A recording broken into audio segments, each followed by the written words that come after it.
Welcome back, dear viewers, after this report. Now we have our special guest, the musician, the inspiring musician, Melo. How are you, Frederic? I'm good. Fine, thank you. Happy to be here. And thank you for inviting me on your show as well. It's an honor. It's especially. always a pleasure to invite prodigies like you and some people who are inspiring all over the world, to be honest. Thank you. How Thank you about so we much. start now? Absolutely. Let's go for it. How about we start with something simple? We dive into it slowly, and of course. Okay. What actually first inspired your spark to music? Actually, I come from a musical family, and my dad is a guitarist. So when I was really young, I used to, cry to play the instruments of his, which are professional. So he actually got me a toy one, and then I started playing on that, and he realized that, okay, I think he needs some formal lessons now because he's starting to play by ear.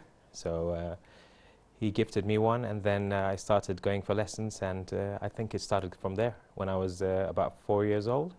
And what did you dive into after this first instrument?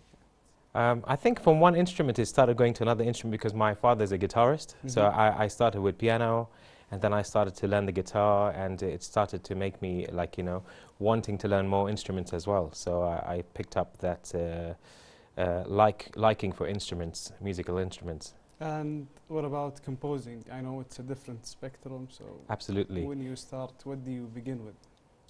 It all comes from practice, to be honest. And the more I practice, the more I come up with ideas. So different ideas gives me the motivation to make different kinds of songs. So that's how I get it. And when you start, do you start with a beat, a melody, a rhythm, maybe? It actually depends. That's a very good question. Sometimes it's the beat, sometimes it's the melody. Different kinds of things inspire me in different ways and gives me ideas to make different kind of music. And what's your genre right now, let's say? The one you were really into? My favorite genre? Yeah. It was and it's always been Latin jazz. Go. Yes. Very classy, I see.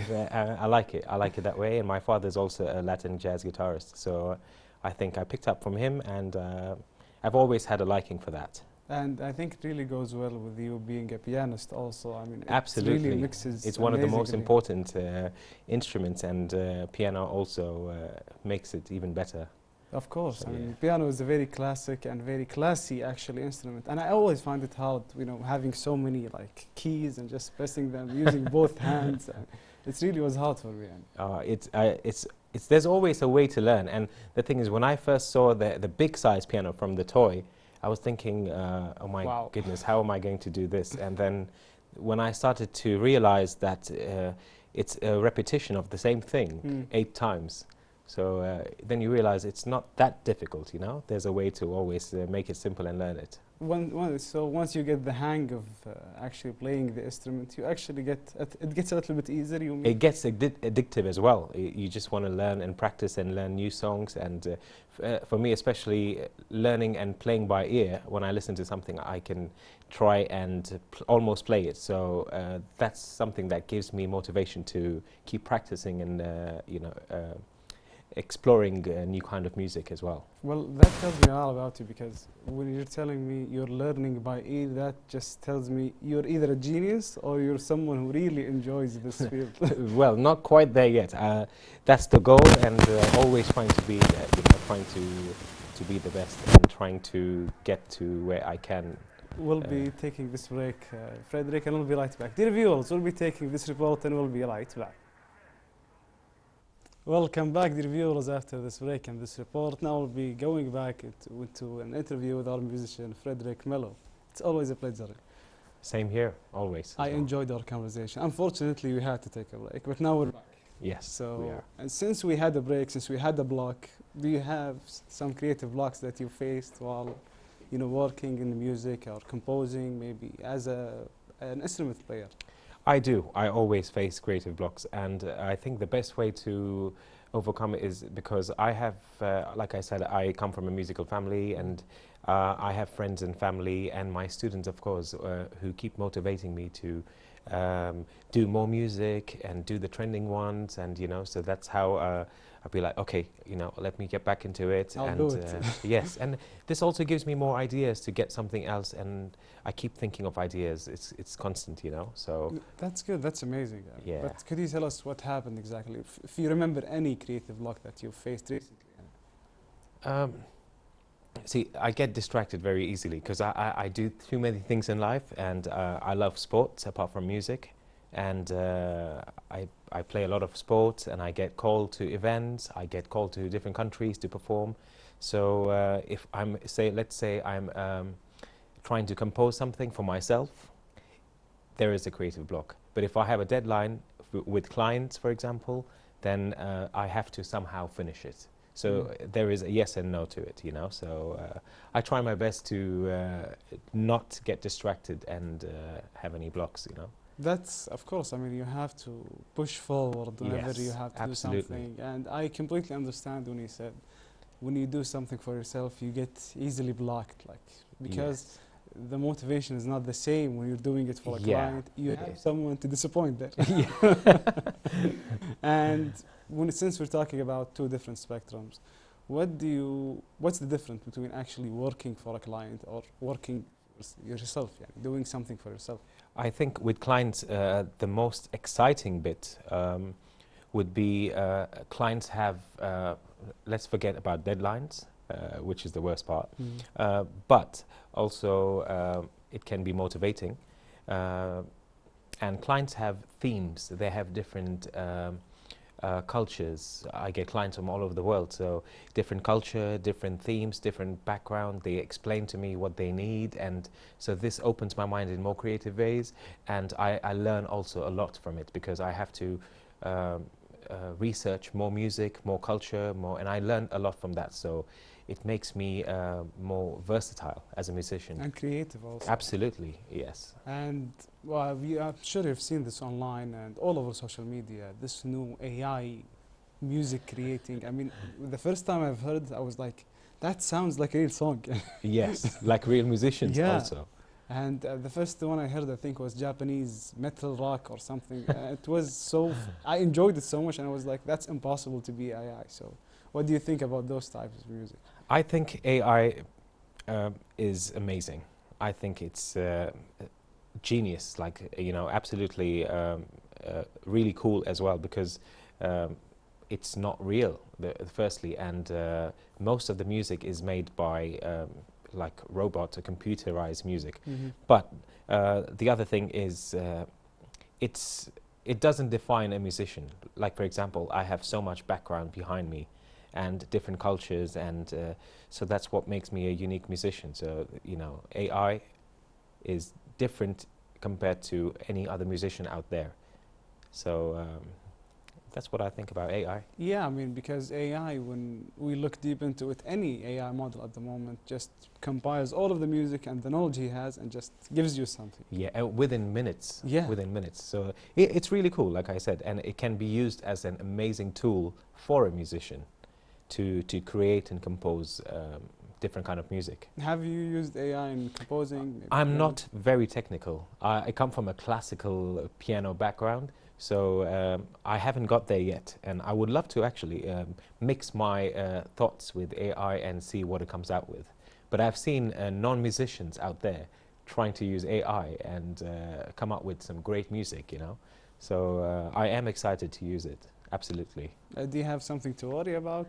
Let's say on the other end? Like I said, AI, I don't think AI can do what I can do, which comes with lots of practice and mixing up different cultures. So it could come with a different idea, but again, a musician like me, I would take that idea and make it a better idea. So I would love to work with it, but I don't think it could maybe get a lot of musicians worried, depending on the style of music they play. If it's very simple and very, you know, organic. Yes, then it's easy to copy. But where I come from, it's mixing different culture music, and I haven't heard that yet. And of course, I mean, with your experience as someone who plays an instrument and as someone who composes music, I mean, there is nothing AI can make. I think, yeah, I think the feel over here is missing, because when I play with a lot of feel.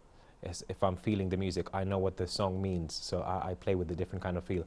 That feel is missing in AI. So when I've heard sad songs, for example, there is some kind of feel, or you know as a musician, that is computerized. It's not really a real musician playing it. Yeah. So I don't worry just yet. Yeah, I mean, completely agree. That's something to be thought about at least, يعني. But unfortunately, we'll be taking this break and we'll be right back. Dear viewers, we'll be taking a break and checking out some of our guests' music, so stay tuned. Welcome back, dear viewers, after the support and this emotional song, to be honest. And Mr. Frederic, now we've saw you with Abdulaziz Luis. Can you tell us about the experience? How was working with him? How was creating this song or this mashup, let's say? I was actually going through some music on YouTube, and I said, oh wow, this sounds really nice. Let me look up this guy. And to my luck, he was Kuwaiti, and I was in Kuwait. And I said I was visiting Kuwait for a week. So I said, I need to meet this guy. So I messaged him and I said, hey, I'm a pianist and I'm come from London. I'm visiting. Can we work on something? He said, yeah, absolutely. Let's do it. So I met him, and this is actually a song of his. And it's like proper beats and bass and everything, music behind it. So I said, I'll make a piano version of it. So when I played it to him in the studio, he said, I love this. Let's make a piano version of it. And then he started singing, I started playing, we started vibing, and we said, let's record it. So it was an unforgettable experience. And I met Abdulaziz Luis, I met a nice producer, a very good producer, Ali, and even the guy on the video was also really quick. So we did everything within an hour. It was so quick. So you're telling me that whole mashup was just 1 hour of taking and recording? Absolutely. I think less than 1 hour. So yeah, it was really good. That's amazing. That just shows how you and Abdulaziz Luis are so talented in your crafts. And aside from being a professional musician, you're also a teacher here in Kuwait. Yes, I am. So you teach music. What do you teach? I teach music. I also coach basketball. And yeah, I love doing my job. I've been teaching for, this is my 13th year teaching. Amazing. So I absolutely love it. And teach basketball, you actually look fit and you look chic at the same time. Yeah, I try, I try. In my childhood, my parents said, no, don't play basketball. Music is your future. So I said, you know what, I will try not to play. But I left basketball, but basketball never left me. Yeah, I mean, you can't go out. I mean, you have to juggle both of them. I mean, I try my best. But so, speaking about teaching, what do you actually enjoy the most about teaching kids?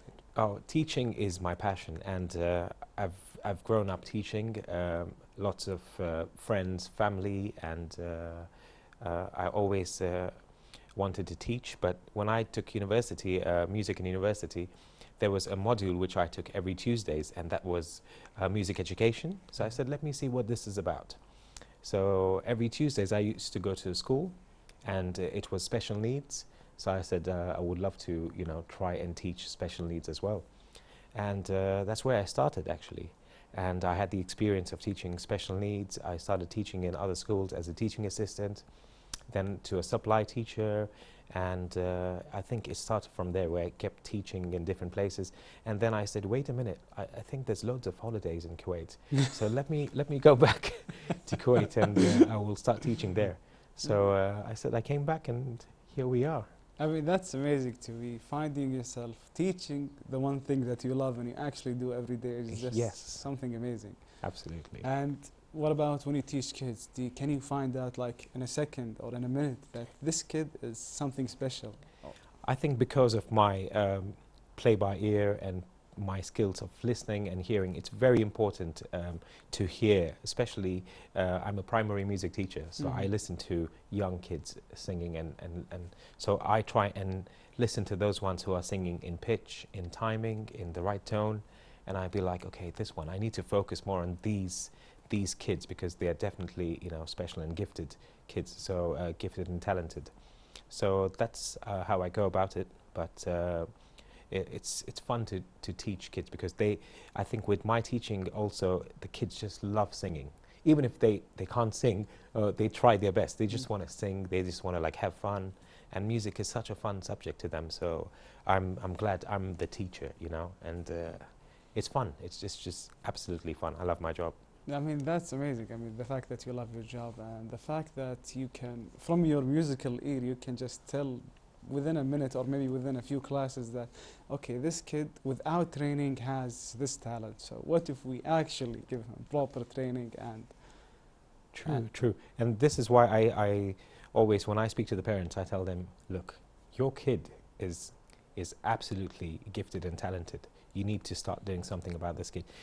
In most cases, I'm a pianist, so it's not that I'm promoting, you know, like, hey, give me your child, I want to teach them. But it's for their child's good, where I tell them you need to send them for singing classes or do something about it, because your child is definitely gifted. So they believe me because of my hearing skills and my performance skills. So which is why I respect, you know, how it is over here. And how about Kuwait? How long have you been living here? What's your experience been like here? Oh, I've been here since 8 years now, and it's absolutely amazing. The experiences, the culture, the music. I'm trying to still find more artists and collab with them, although I've collabed with a lot of artists, and I'm sure there are many artists out there, especially the Gen Zs and the you know, generation, the younger generation, and they want to make music, and I'm so like amazed how their type of music and their type of thinking is completely different from the previous generation. So it makes me more wanting to create more music and in different ways and see how their mind works as well, you know. That's amazing. And how about, have you discovered any aspect of Kuwaiti music or culture that inspired something for your work? Yani? I think the whole point is to work with different artists and see what they have different taste.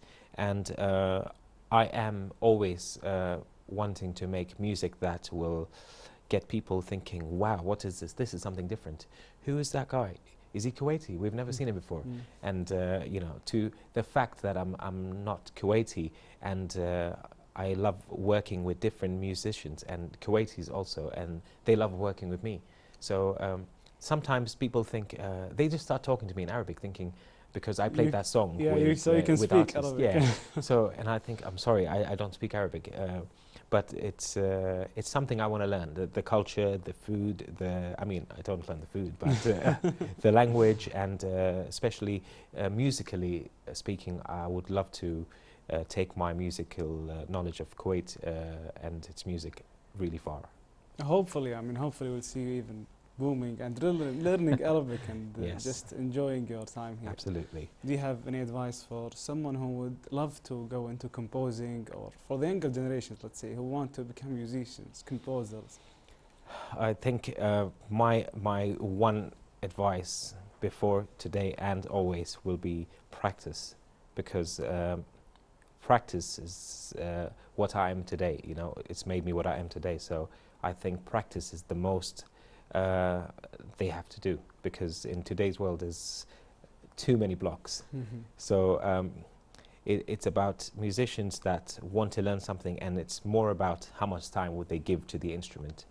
And I think that's what makes you different from the others. The more you practice, the more you shine. Yeah, absolutely. Well, thank you, Frederico. Melo, it was an honor and a pleasure to be here. My pleasure as well. And thank you, Yes. dear viewers, for tuning in into this interview. Now we'll be taking this report and we'll be right back.